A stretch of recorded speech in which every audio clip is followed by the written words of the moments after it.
ایک دن ایک بچہ گھر کے اندر کھیل رہا تھا۔ کھیل کے دوران اس سے کھڑکی کا شیشہ ٹوٹ گیا۔ شیشہ ٹوٹنے کی آواز سن کر باپ فوراً آیا اور غصے سے پوچھا، یہ شیشہ کس نے توڑا؟ گھر والوں نے بتایا کہ یہ بیٹے نے کیا ہے، جو درمیانی عمر کا تھا۔ باپ کو غصہ آیا، اس نے زمین سے ایک موٹی لکڑی اٹھائی اور غصے میں بچے کو مارنا شروع کر دیا۔ بچہ روتا رہا، چلاتا رہا، لیکن باپ کو ہوش نہ رہا۔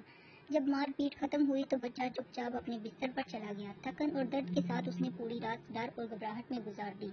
صبح ہوئی تو ماں بیٹے کو جگانے آئی تو دیکھا اس کی دونوں ہاتھ کا رنگ بدل چکا ہے۔ ماں نے زور سے چیخ ماری، باپ بھی دوڑا آیا اور وہی حالت دیکھ کر حیران رہ گیا۔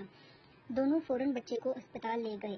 ڈاکٹر نے معائنہ کرنے کے بعد بتایا اس کی دونوں ہتھیلیوں میں زہر پھیل چکا ہے، کیونکہ لکڑی جس سے مارا گیا تھا اس میں پرانے زنگ آلود کیل لگے ہوئے تھے جو باپ کو غصے میں نظر نہ آئے۔ اب زہر جسم میں پھیلنے کا خطرہ تھا۔ ڈاکٹر نے کہا اگر فوراً فیصلہ نہ کیا گیا تو ہاتھ کے بعد بازو اور پھر پورا جسم متاثر ہو سکتا ہے اور بچہ جان سے بھی جا سکتا ہے۔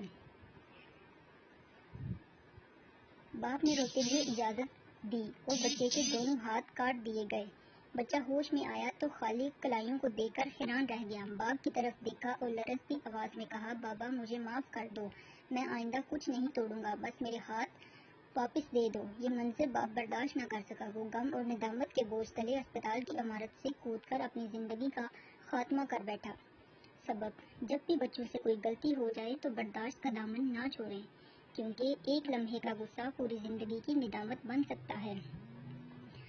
بچے اگر کوئی چیز توڑ بھی دیں تو وہ دوبارہ آ سکتی ہے، لیکن ایک بچپن، ایک ہاتھ، ایک جان کبھی واپس نہیں آ سکتی۔ اللہ تعالیٰ نے بچوں کو ہماری زندگی کی زینت کہا ہے۔ ان پر ہاتھ اٹھانے سے پہلے سوچا کریں کہ اگر ہاتھ کاٹنا پڑے تو کیا ہم جی سکیں گے؟